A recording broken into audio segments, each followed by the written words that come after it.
Hello everyone, it's me and welcome back to my YouTube channel. So आज हम अपने is and affair तुरंत अपनी साव के नेक्स्ट पार्ट को एक्सप्लेन करने जा रहे हैं। Hope you all like it. तो चलिए हम आज का पार्ट शुरू करते हैं। जब सुबह सावजान की आंखें खुलती है तो वो देखता है कि वो उसके बहुत ही करीब था और उसे घूरे जा रहा था। सावजान को लगता है कि ईवो उसे किस करने आ रहा है। उसके इतने पास होने की वजह से वो एकदम से उसका धक्का मार देता है, जिसकी वजह से ईवो सीधा पीछे जाकर गिरता है और ईवो उसकी तरफ देखते हुए कहता है, आपने मुझे धक्का क्यों मारा? तो सावजान उसकी तरफ देखकर कहता है, तो तुम कर क्या रही थी मेरे इतने पास, और तुम उठे कब? तो ईवो उसकी तरफ देखकर कहता है, मैं तो काफी टाइम पहले उठ गया था। आप सो रही थी तो मैंने सोचा आपको जगाना ठीक नहीं है। वैसे एक बात बताइए, क्या हम कल रात को यहीं पे सोए थे, इस जंगल में? तो सावजान उसकी तरफ देखकर कहता है, और नहीं तो क्या? तो ईवो से कहता है, आप घर क्यों नहीं गई? तभी सावजान गुस्से से उसकी तरफ उंगली करते हुए कहता है, ये तुम मुझसे पूछ रहे हो? तो ईवो उसकी उंगली की तरफ देखने लगता है। तो सावजान अपनी उंगली को नीचे करते हुए कहता है, मेरा मतलब ये आप मुझसे पूछ रहे हैं? आपको पता भी है मैंने कल आपको कितना उठाया था? आप उठे नहीं तो मैं क्या करता? मुझे भी यहीं पे सोना पड़ा। तो ईवो हंसते ही कहता है, माफ करना, वो क्या ना, कल मुझे कुछ ज्यादा चढ़ गई थी, इसलिए मुझे अच्छे से याद नहीं। तो सावजान अपने मन में सोचते ही कहता है, मतलब जो मैंने इसे कल बताया था वो भी इसे याद नहीं होगा? और वो ईवो की तरफ देखकर कहता है, कुछ भी याद नहीं? थोड़ा सा भी कुछ तो याद होगा। तो ईवो सोचने लगता है कि सावजान बात किसकी कर रहा है। जब ईवो अपना दिमाग चलाता है, जब वो कल रात को सोने से पहले हल्की हल्की नींद में था, तब उसे बस सावजान की आवाज़ ही सुनाई दे रही थी, जो उसे कहता है, मैं सावलू, जो आपसे 2 साल बड़ी है। और ईवो अपना दिमाग चलाते हुए सोचने लगता है कि अब मुझे पता चला सावलू मेरे प्रस्ताव को स्वीकार क्यों नहीं कर रही थी, क्योंकि वो मुझसे 2 साल बड़ी है, उनको इसी बात की फिक्र थी। तभी सावजान उससे कहता है, अरे मैंने बताया था ना मैं एक। तभी ईवो उसके बाद बीच में काटते ही कहता है, अरे मुझे सब कुछ याद है। तो सावजान उससे कहता है, तुम्हें याद है? तो ईवो उसकी तरफ देखकर कहता है, हाँ मुझे बिल्कुल याद है, आपने मुझे बताया था ना, आप मेरे प्रस्ताव क्यों नहीं स्वीकार कर सकती थी। तो सावजान अपनी थोड़ी सी सैड आइज के साथ ईवो की तरफ देखते ही कहता है, तो क्या ये बात आप महाराज को बताएंगे? और मुझे माफ करना, ये बात मैंने आप लोगों को पहले नहीं बताया। तो ईवो अपने मन में कहता है, ये सावलू भी क्या बोल रही है, वो मुझसे 2 साल बड़ी है, ये बात गगा को क्यों बतानी है? और वो उसकी तरफ देखते ही कहता है, नहीं इसकी कोई जरूरत नहीं है, इतनी सी बात गगा को क्यों बतानी है? तो सावजान एक वेरिड फेशियल एक्सप्रेशन के साथ ईवो को देखते ही कहता है, इतनी सी बात? क्या मतलब इतनी सी बात? क्या आपको कोई समस्या नहीं इससे? और क्या इसके बाद भी आप मुझे पसंद करते हैं? तो ईवो बड़ा ही प्यार से सावजान का हाथ अपने हाथ पे लेता है और उसकी आंखों में देखते ही कहता है, मैंने बोला ना, मैं आपको पहले भी पसंद करता था और अभी करता हूँ, मुझे फर्क नहीं पड़ता किसी भी चीज़ से, मैं आपको पसंद करता हूँ। और आपको क्या लगता है इतनी सी बात से मैं आपको नापसंद करने लग जाऊंगा? तो सावजान उसकी तरफ देखते ही कहता है, अरे मैं तुम्हें कैसे समझाऊँ, क्या तुम्हें सच में कोई समस्या नहीं इससे? तो ईवो से कहता है, अरे मैंने बोला ना, मुझे इससे कोई समस्या नहीं। और फिर वो सावजान की तरफ देखकर कहता है, वैसे किससे? तो सावजान ईवो को अपने दोनों हाथों से उसके शोल्डर से पकड़कर हिलाते ही कहता है, अरे मुझसे, क्या तुम्हारा दिमाग तो ठीक है ना? तो ईवो फिर से उसके दोनों हाथों को अपने हाथों से पकड़ते हुए कहता है, अरे मुझे आपसे क्या समस्या होगी? मैंने बोला ना, मैं आपको पहले भी पसंद करता था और अब भी पसंद करता हूँ, मुझे आपसे या फिर आपकी किसी भी चीज़ से मुझे कोई समस्या नहीं। सावजान तो एकदम हक्की बक्की रह जाता है, उसके गले से तो एक भी शब्द नहीं निकल रहा था। सावजान को लगा था जब वो अपनी सच्चाई ईवो को बता देगा तो ईवो शायद ये कहेगा, आपने मेरे साथ धोखा किया, आपको इतना कुछ करने की क्या जरूरत थी, आप मुझे सच्चाई बता देते पहले, आपकी वजह से मैंने आपको पसंद किया, वो भी एक लड़की होते हुए। लेकिन यहाँ पे तो उल्टा ही था, उसकी सच्चाई बताने के बाद भी उसका आशिक आवारा उसका हाथ अपने हाथ में ले बैठा हुआ था। तभी सावजान अपने हाथों को ईवो के हाथ में देखने लगता है और वो एकदम से ईवो के हाथ से अपने हाथों को हटा लेता है। तो ईवो उसकी तरफ देखते ही कहता है, क्या हुआ, आप कुछ बोल क्यों नहीं रही? तो सावजान अपने मन में कहता है, क्या बोलो, कुछ बोलने के लायक तो बचा ही नहीं है। और वो ईवो की तरफ देखते हुए कहता है, कुछ नहीं, हमें घर जाना चाहिए, काफ़ी लेट हो गया है, चलो जल्दी। ऐसा कहकर वो उठकर खड़ा हो जाता है। तो ईवो भी उसकी तरफ देखकर स्माइल करता है और वो भी खड़ा होते ही कहता है, ठीक है, और मुझे माफ़ करना, मेरी वजह से आपको भी यहीं पे सोना पड़ा, तो चलिए। सावजान उसे देखकर अपना सिर हाँ में हिलाता है और वो दोनों वापस आने लगते हैं। रास्ते में दोनों में से कोई भी कुछ नहीं बोल रहा था। अब हम दूसरा सीन देखते हैं जो कि महल का था। वांग यीजी इधर से उधर चल रही थी और वो वांग जाओचिंग की तरफ देखते ही कहती है, जी सुनिए ना, कुछ सैनिकों को कहकर आप उसे ढूंढने क्यों नहीं भेज देते? अब तक तो उसे आ जाना चाहिए था, काफी देर हो गई। तो जाओचिंग उसकी तरफ एक बॉक्स को बढ़ाते ही कहता है, अरे यीजी वो आ जाएगा, तुम इतनी चिंता क्यों कर रही हो? तुम जरा इसे देखने में मेरी सहायता कर दो ना। तो यीजी से कहती है, आप ना चुप ही रहिए, आपको तो सिर्फ महल, लोगों और प्रजाओं की फिक्र है, अपने भाई की तो बिल्कुल भी नहीं। आपको तो इसकी कोई फिक्र ही नहीं है। तो जाओचिंग उसे कहता है, यीजी मैंने बोला ना वो कोई बच्चा नहीं है, लेकिन अगर फिर भी तुम्हें इतनी फिक्र है तो ठीक है, कुछ देर बाद मैं सैनिकों को कहकर उसे ढूंढने के लिए भेज दूंगा। तो यीजी से कहती है, बाद में क्यों, अभी भेजिए। वैसे तो आप उसे बिना सैनिकों के लाहौर सिटी घूमने नहीं देते, और अभी है कि वो पूरी रात घर से बाहर है, लेकिन आपको कोई फिक्र ही नहीं है। वांग यीजी और वांग जाओचिंग दोनों इसी बात पे बहस कर रहे थे।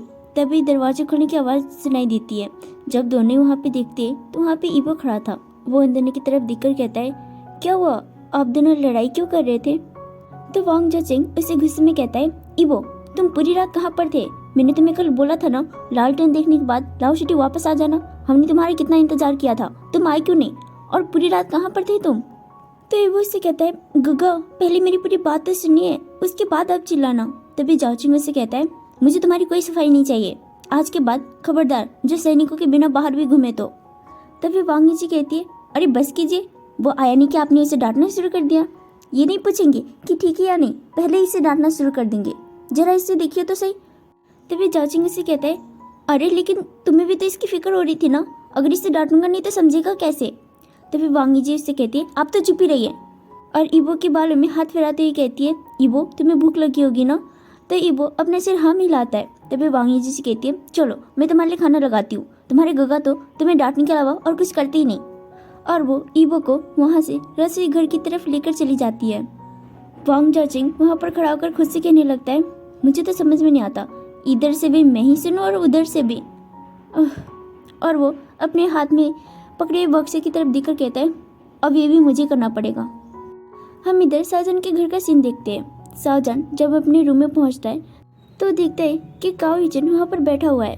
उसे देखकर काओ यीचन उससे कहता है, थैंक गॉड तुम जिंदा हो, तुम कल रात से घर आए क्यों नहीं थे? तो सावजान उसे देखकर कहता है, अब तक तो जिंदा था, लगता है अब मरना ही पड़ेगा। तो काओ यीचन उसे देखकर कहता है, क्या बोल रहे हो? तो सावजान उससे कहता है, तुम क्या कर रहे हो? तो काओ यीचन अपने हाथ में पकड़े हुए कपड़ों को सावजान को दिखाते ही कहता है, अच्छा ये मैं कपड़े फोल्ड कर रहा था। तो सावजान उसे देखकर कहता है, अच्छा एक काम करो, तुम मेरे कपड़े भी फोल्ड करो, यहाँ से भाग चलते हैं। तो काओ यीचन उससे कहता है, क्या भाग जाते हैं? तो सावजान उससे कहता है, मेरा मतलब है घर वापस चलते हैं, मुझे और यहाँ पे नहीं रहना। तो काओ यीचन उसे देखकर कहता है, पागल हो गए हो क्या? लगता है तुम्हें कल का शराब का नशा अभी तक उतरा नहीं है, क्या बकवास करे जा रहे हो? तो सावजान उससे कहता है, मैं तो लूट गया, मैं कहीं का नहीं रहा, अब मैं क्या करूँ? तो काओ यीचन उससे कहता है, क्या कहीं तुम्हारी मम्मी की मौसी की बेटी से तुम्हारी शादी तो तय नहीं हो गई? तभी सावजान उससे कहता है, अरे नहीं। तो काओ यीचन उससे कहता है, लो फिर इतना ड्रामा क्यों कर रहे हो? तो सावजान उससे कहता है, मैं तुम्हें क्या बताऊँ, वो राजकुमारी वो उन्होंने कहा कि वो मुझे पसंद करते हैं। तो काओ यीचन उससे कहता है, लो तुझे आज पता चला, मुझे तो कब से पता था, और वैसे भी वो 24 घंटे तेरे आसपास ही तो घूमते थे। तो सावजान उससे कहता है, बात सिर्फ इतनी नहीं है, उन्होंने मुझे प्रेम प्रस्ताव भी दिया। तो काओ यीचन उससे कहता है, क्या? ये उम्मीद तो नहीं थी, वैसे काफ़ी जल्दी दे दिया, क्या तूने एक्सेप्ट तो नहीं किया ना? तो सावजान कुछ देर सोचने के बाद कहता है, नहीं वैसे एक्सेप्ट नहीं किया, बस मैंने उनसे कंघी ली थी। तो काओ यीचन अपना सिर पकड़ते ही कहता है, लो मतलब तूने एक्सेप्ट कर दिया? तभी सावजान कहता है, नहीं मैंने एक्सेप्ट नहीं किया, बस कंघी ली है। तो काओ यीचन उससे कहता है, अरे कंघी लेने का मतलब ही तो प्रेम प्रस्ताव स्वीकार करना होता है। तो सावजान उससे कहता है, मैंने जानबूझ के कंघी स्वीकार नहीं किया था, दरअसल क्या हुआ, और ऐसा कहकर वो उसको पूरी कहानी समझाता है कि रात तक क्या क्या हुआ। और सावजान उससे कहता है, मैंने जानबूझ के कंघी नहीं लिया, वो मैं उन्हें अपनी सच्चाई बताने वाला था, लेकिन तभी वहाँ पे जाओचिंग आ गया, तो फिर मैंने उनसे कंघी ले ली। मैंने सोचा मैं बाद में उनको लौटा दूंगा, क्योंकि जब मैं सच्चाई बताऊंगा तो जाहिर सी बात है उसके बाद तो वो अपना कंघी वापस ले लेंगे। मैंने कल रात को उन्हें सारी सच्चाई बताई थी, लेकिन जब मैंने सुबह उठ के उनसे पूछा तो उन्होंने बोला उन्हें मुझसे कोई समस्या नहीं है। और मुझे तो समझ में नहीं आया मैं उनको कंघी कैसे लौटाऊं। तो काउचन इससे कहता है वो सब तो ठीक है, लेकिन तूने कंघी ली क्यों? तो साजन इससे कहता है अरे मैंने कहा ना, उनको लग रहा था कि मैं राजकुमार हाउशान को पसंद करता हूँ और वो बहुत उदास लग रहे थे। मैं रात तक उन्हें ऐसे उदास नहीं देख सकता था। मैंने सोचा मैं कंघी ले लूँ, तब तक के लिए सही। जब उन्हें सच्चाई बताऊंगा तो वो अपनी कंघी वापस अपने आप मांग ही लेंगे। लेकिन यहाँ पे तो सब उल्टा ही हो गया। तो काउचन से कहता है तो मतलब तूने उससे कंघी सिर्फ इसलिए ली कि ये बताने के लिए कि तू हाउशान को नहीं बल्कि उसको पसंद करता है। तो साजन अपना सिर हाँ में हिलाता है और फिर कुछ देर बाद कहता है अरे नहीं ऐसी कोई बात नहीं है, वो मैं बस उदास नहीं दे सकता था बस इसीलिए। और वैसे राजकुमार अच्छे हैं, लेकिन हाँ वैसे थोड़ी बहुत अच्छी ही है, लेकिन मैं उन्हें कैसे पसंद कर सकता हूँ, मैं तो एक लड़का हूँ ना। तो काउचन से कहता है एक मिनट, तूने तो मुझे अभी भी बताया कि तूने राजकुमार ईवो को सारी सच्चाई बताई दी कि तू लड़की नहीं लड़का है। तो साजन अपना सिर हाँ में हिलाता है। तो काउचन से कहता है जब उन्हें कोई प्रॉब्लम नहीं तो तुझे क्या प्रॉब्लम है? तो साजन फिर से वही डायलॉग मारते हुए कहता है लेकिन मैं उन्हें कैसे पसंद कर सकता हूँ, मैं तो एक लड़का हूँ ना, और राजकुमारी भी तो एक लड़की ही है। तो काउचन से कहता है कि ओह अब मैं समझ गया प्रॉब्लम यहाँ पे। और वो साजन की तरफ देखकर कहता है एक बात बता, मान ले कि तू फिलहाल के लिए एक लड़की है और राजकुमार ईवो ने तुझे प्रेम प्रस्ताव दिया होता, तो क्या तू कहीं बिना हिचकिचाहट के उनके प्रस्ताव को स्वीकार करता? तो साजन थोड़ा सा ब्लश करता है और स्माइल करते ही उसकी तरफ देखकर कहता है हाँ। तो काउचन इससे कहता है देखा, मतलब तू इसे पसंद करता है और राजकुमार ईवो को भी इससे कोई समस्या नहीं, फिर तू खुद को रोक क्यों रहा है जब तू इसे पसंद करता है? तो साजन उसकी तरफ देखकर कहता है हाँ मैं उन्हें पसंद तो करता हूँ, लेकिन मैं उन्हें कैसे पसंद कर सकता हूँ, मैं तो एक। तभी काउचन उसकी बात बीच में काटते ही कहता है अरे पता है तू एक लड़का है, राजकुमारी वो भी एक लड़की है, अरे जैसे पसंद करते वैसे कर ले यार, देख तेरी बहन भी तो एक चुड़ैल है, फिर भी मैं उसे पसंद करता हूँ ना। तो साजन अपना सिर हाँ में हिलाते हुए कहता है हाँ, और फिर वो काउचन की तरफ देखकर कहता है हाँ। तभी काउचन उससे कहता है क्या? तो साजन उससे कहता है तुमने कहा। तभी काउचन फिर से उसकी बात बीच में काटते ही कहता है तो टॉपिक चेंज मत कर, हम राजकुमारी ईवो की बात कर रहे थे ना, तू इस पे आ। तो साजन फिर से अपना सिर हाँ मिलाते ही कहता है हाँ ठीक है। 2 दिन और बीत जाते हैं। ईवो साजन से मिलने 2 दिन तक आया नहीं था, क्योंकि जाओचिंग ने उस दिन गुस्से में आकर ईवो से कहा था 2 दिन तक जब तक तुम सैनिकों की लिस्ट की जांच पूरी नहीं कर लेते तुम कहीं नहीं जाओगे। लेकिन उसने 2 दिन में साजन को पत्र तो लिखे थे, लेकिन साजन ने उसके पत्र का कोई जवाब नहीं दिया था। आज साजन दरबार से वापस लौट रहा था, तभी वो देखता है कि सामने ईवो उसका इंतजार कर रहा है। साजन को समझ में नहीं आता कि वो ईवो को अवॉइड कैसे करे। वो वहाँ से जाने लगता है, लेकिन तभी ईवो उसका हाथ पकड़ लेता है और उससे कहता है साओलू अब वापस दरबार की तरफ क्यों जा रही है? दरबार का समय तो खत्म हो गया है ना। तो साजन उससे कहता है नहीं मैं वापस नहीं जा रहा था, मैं तो बस पूछ रहा था आप यहाँ पे क्या कर रहे हैं? तो ईवो उससे कहता है मैं तो यहाँ पे आपको लेने आया था। तो साजन से कहता है मुझे? तो ईवो उससे कहता है हाँ पता है, मैंने सैनिकों की जांच करने की लिस्ट वो कार्य ख़त्म कर दिया है और अब से मैं रोज़ आपको लेने आया करूँगा। तो साजन से कहता है रोज़? वो क्यों? तो ईवो उससे कहता है लो मैं जिसे प्यार करता हूँ अगर उसको नहीं लेने आऊँगा तो और किसको लेने आऊँगा? और वैसे भी यहाँ पे बहुत सारे लोग हैं, मैं नहीं चाहता कि आपको उनकी नज़र लग जाए। साजन तो ये सुनकर एकदम फ्रीज हो जाता है, उसे समझ में नहीं आता कि वो ईवो को बोले क्या।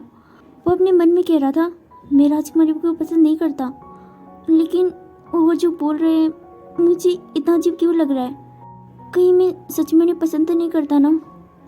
ईवो साजन को देखे जा रहा था, लेकिन साजन उसका कोई जवाब नहीं देता। तो ईवो उसकी तरफ देखकर कहता है वैसे मैं आपसे ये पूछ रहा था आपने मेरे पत्र का जवाब क्यों नहीं दिया? हम 2 दिन तक नहीं मिले थे, पता है मैंने आपको कितना याद किया। साजन एकदम से ईवो का हाथ पकड़ता है और उससे कहता है ईवो मुझे आपसे कुछ जरूरी बात करनी है, ठीक है? और ऐसा कहकर वो ईवो को खींचकर एक सुनसान सी जगह पर लेकर आता है। तो ईबो उसको देखकर कहता है, क्या हुआ सावलो, कुछ हुआ है? तो सावजान उससे कहता है, राजकुमार ईबो, एक बार फिर से सोच लीजिए, कहीं आप मुझे पसंद करके गलत तो नहीं कर रहे ना? मैं नहीं चाहता कि भविष्य में जाकर आपको इस बात की कोई भी पछतावा हो। मैं कैसे समझाऊं, मतलब मैं आपके साथ खुश हूँ, लेकिन क्या आपको लगता है आप मेरे साथ खुश रह पाएंगे? आप जानते हैं ऐसी बहुत सारी चीज़ें जो मैं आपको नहीं दे सकता। ईबो स्लोली उसका हाथ अपने हाथ में पकड़ता है और उसकी आंखों में देखकर कहता है, आप इतनी सी बात के लिए क्यों चिंतित हो रही है? मैंने कहा ना, मुझे आपसे और कुछ नहीं चाहिए। मैं सच में आपसे बहुत प्यार करता हूँ। मुझे इतनी सी बात के लिए कभी पछतावा नहीं होगा, खास करके आपसे प्यार करने के लिए तो बिल्कुल भी नहीं। आपने मेरा तोहफा स्वीकार किया था, मुझे लगा आप मुझे पसंद करती है, क्या आप नहीं करती? तभी साजन उसकी तरफ देखकर कहता है, नहीं ऐसी बात नहीं है, मैं। और फिर वो ईबो की तरह स्लोली देखकर कहता है, हाँ मैं करता हूँ।